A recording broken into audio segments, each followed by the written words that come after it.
Hey, welcome back, Mark and Grace. We are outside Advent Hospital in Ormond Beach. Today we're going to talk about how to be a hospital notary, how to do hospital notarizations. Now stick with us. I got some golden nuggets that defy conventional notary wisdom.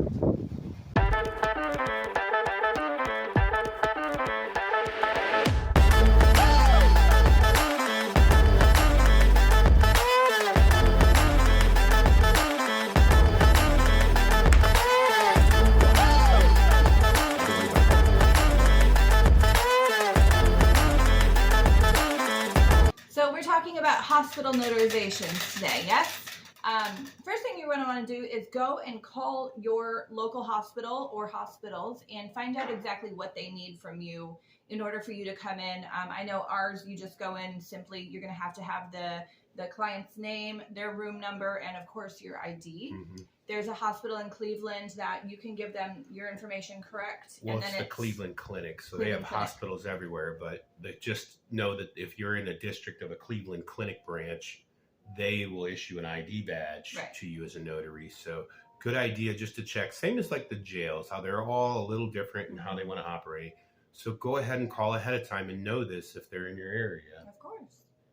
But otherwise, it's no different than any other notarization. You show up, simple documents, get paid. And it's always really, really, I just want to say like gratifying, good for the soul, because you are at these, the clients or the borrower, whatever the situation, usually at their last, hardest times of their life while they're in the hospital. And it's, you're able to come in and help out, and it's just really a great service to offer. It is a great service. So just because somebody's in the hospital doesn't mean the rest of the world stops. Now, I can tell you that for these types of clients, you're probably going to see powers of attorneys and wills, even some deed transfers, or people they may be preparing to pass away. Or it could be minor consents to travel because they could be air rushing a kid out. So those are some forms you'll see, but we have actually done as notaries real estate closings in the hospital. Now I can tell you this, that if a title company calls you and they want to know if you'll go into the hospital to do notarizations, and assuming you've already kind of done your homework, the price went up. Okay. Just know that the price goes up. So the price goes up with higher level of service or increased complexity. So just know that. Now here is your expert notary tip. I said, stick with us. From a former nurse. Former nurse. So conventional notary wisdom says, hey, go to the info desk and drop your business cards. They'll call you. Yeah, not a bad idea, but here's a better one.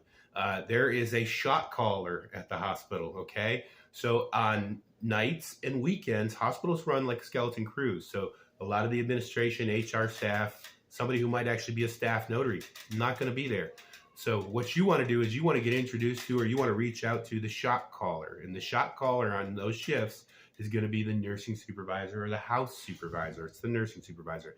They have a pulse for the whole hospital. They know who's coming in, who's going out, who's got issues on what floor. Every charge nurse from the whole hospital is reporting back to the house supervisor. So if you reach out to that house supervisor and say, hey, I am a mobile notary, I'm an emergency mobile notary, and I come after hours, I can come on the night, the weekend, and I can get documents for your patient signed ASAP.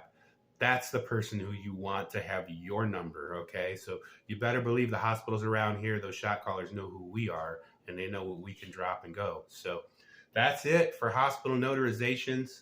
Call your local ones, find out what they might need from you. Mm-hmm. Usually once you're kind of checked in once with them and gone through the process, you stay on their, we'll say, list, so to say, or get issued an ID badge, even better in case of Cleveland Clinic. Mm-hmm. Hospital notarizations, again, another service that you can offer. And I think that's it for today. That's it. All right, we'll see you next time.